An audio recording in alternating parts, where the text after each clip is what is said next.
Everyone, and welcome back for 38-2, question number 2. Activity 38-2, question 2. So remember, we're doing probability with and or.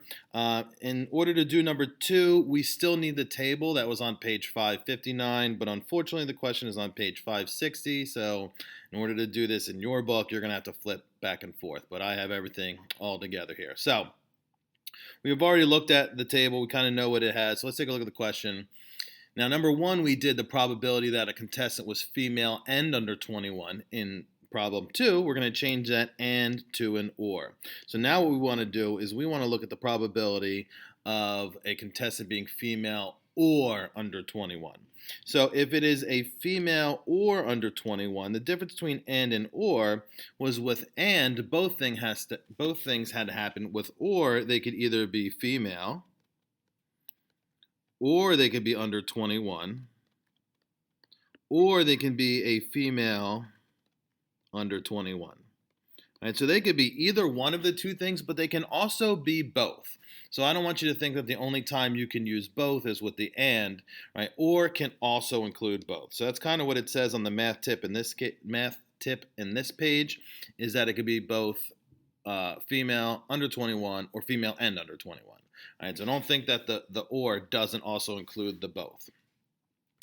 All right, so we're going to do the same thing we did in the last problem. The first thing they want to do is put a check mark next to any contestant who is either female or under 21 or both.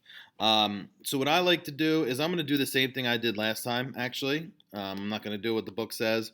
We had female, we had under 21. So I'm going to go ahead and highlight those same things like I did last time.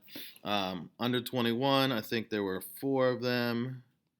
Female, if I remember correctly, there were 6. Right? And now what we want is we want any time I highlighted either in blue or red or both blue and red. So I'm going to go through. We have Aaron, who is under 21. Crystal, female. Then female, both, female, both, under 21. All right, so in this case, I highlighted any of the contestants that were either female or under 21, and then go ahead and count. It looks like we have 8 of these that are highlighted. So that is actually part B. And so for part 1, they just wanted us to check them. In part B, they want us to write down how many there were. All right, so again, now we want the probability that they're female or under 21. So same thing as last time, right? Again, this was on page 554 if you forgot. This kind of tells you how to set up probabilities.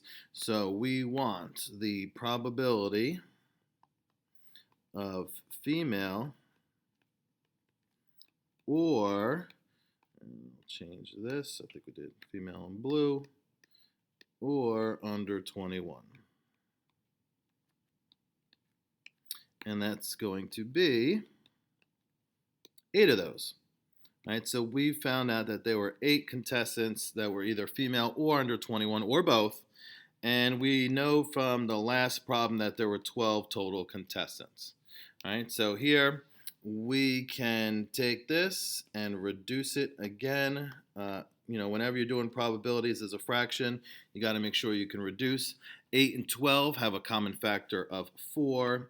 8 divided by 4 is 2, and 12 divided by 4 is 3. So the final answer here is the probability of grabbing someone at random out of the 12 contestants for them to either be female or under 21 would be 2 out of 3, or 2/3.